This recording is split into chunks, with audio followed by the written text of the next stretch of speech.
It's August 31st.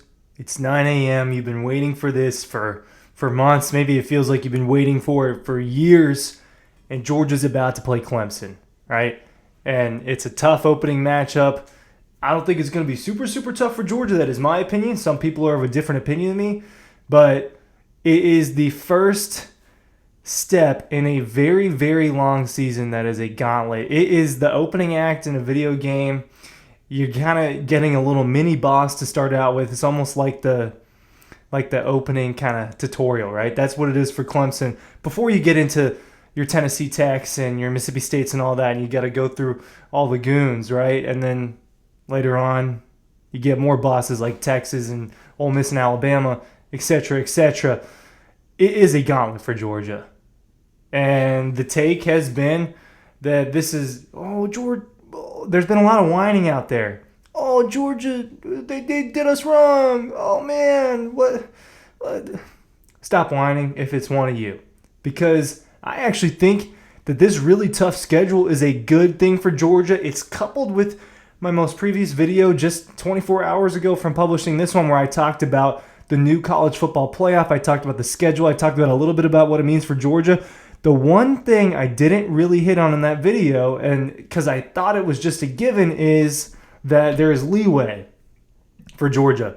The way I spoke in that video was under the assumption that Georgia is pretty much the SEC champion or is losing the SEC championship. Well, guess what?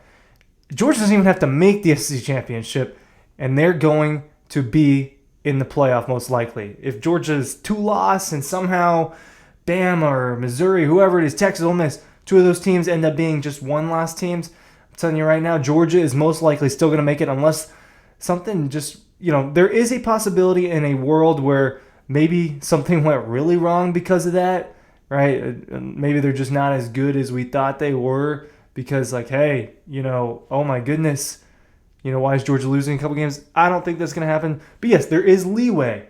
There's a couple other good things. And the main point that I want to discuss for most of this is Georgia's going to be tested. Georgia's going to be there's no easy way out of this. Georgia's got to play Clemson, who's maybe is better than I'm giving them credit for. I just don't think that Georgia and Clemson are really close right now. They've got to go on the road to, guess what? They're talking about the big three road games for Georgia.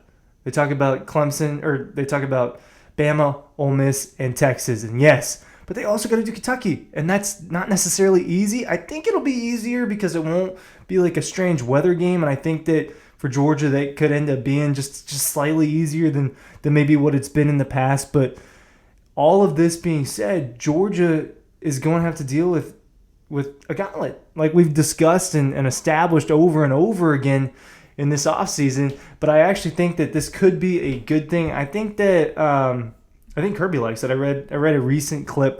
It looked like a Clemson. I don't know the validity of this. It was a Clemson insider writing a clip of writing a story about Kirby and how they embraced that challenge. Well, why do you schedule a Clemson? Why do you go out and schedule I think it changed because of the Oklahoma thing, but in the future they've got home and homes with Ohio State. They went and they scheduled the home and home with Oklahoma before. With Oklahoma before that changed because of the SEC changing. They scheduled that Oregon game 2 years ago. Oh my gosh! Let's just go right to that, and then I'll get to the Clemson game a year before that. Let's go right to that. Why do you schedule really big opponents out of conference? Several reasons. Opportunity, like Kirby said, it's an opportunity to really test yourself. It's going ahead and getting some of those juices out of the way, right? Get those nerves. Hey, we already played a big game. We know what it is. Let's just keep moving forward, right? That's what you say.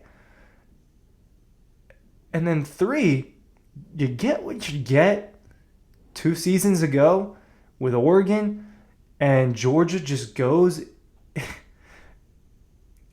I called it. I just want to put I knew that was going to happen. But Georgia went into Mercedes-Benz Stadium and slapped the crap out of Oregon. We titled the video, The Riding Home, Something about the dogs taking the quack out of the duck, or they quacked it, something like that. It was a ridiculous headline that the dean came up with for that riding home, but it's an opportunity.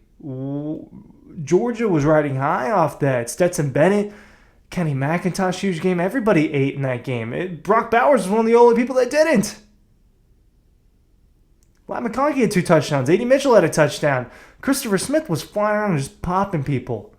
Oh my God, there was a third down where we just popped someone. Malachi Starks was eating. This Clemson game is an opportunity to do that. And then they get a chance to recharge a little bit with Tennessee Tech and I'm blanking on the next cupcake game, but you get Auburn and you get Kentucky and you get Alabama early in the year, dealing with a lot of that adversity early on. And I do think that the adversity is somewhat adversity.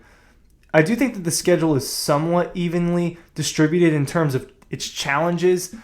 I've got it pulled up. You guys, I'm sure, know the schedule at this point, but let's count the August 31st game into September. And so 4 September games that first month: Clemson, Tennessee Tech, and then at Kentucky, at Alabama. That one's tough. That's a tough month. Month 2, October, Auburn, Mississippi State, Texas, and let's clump Florida into it November 2nd.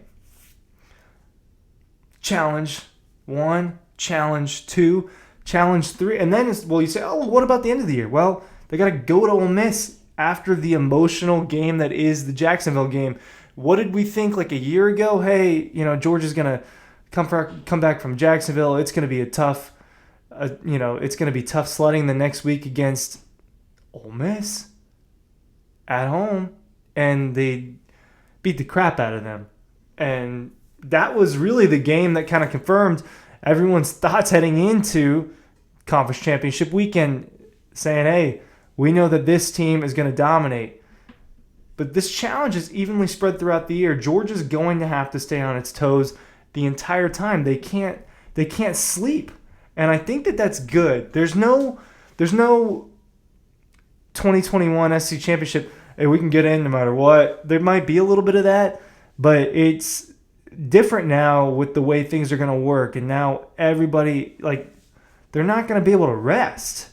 It's go time from the beginning. Yes, there's a Tennessee Tech. Yes, there's a UMass. I'm putting Mississippi State, Tech, and Florida are probably down there, but 2 of those are rivalry games. 3 of the worst teams that they're playing this year, 3 of the bottom half teams that they're playing this year, are their traditional rivals in Tech and Auburn and Florida. So on top of the road schedule, opening up with Clemson, you got 3 big-time rivalry games in addition to that. It's not clumped together. It's all together. And it's spread out. And they're going to be at night on the road multiple times. They're going to be at night against... They're going to end up being at night against Texas if I was betting on it.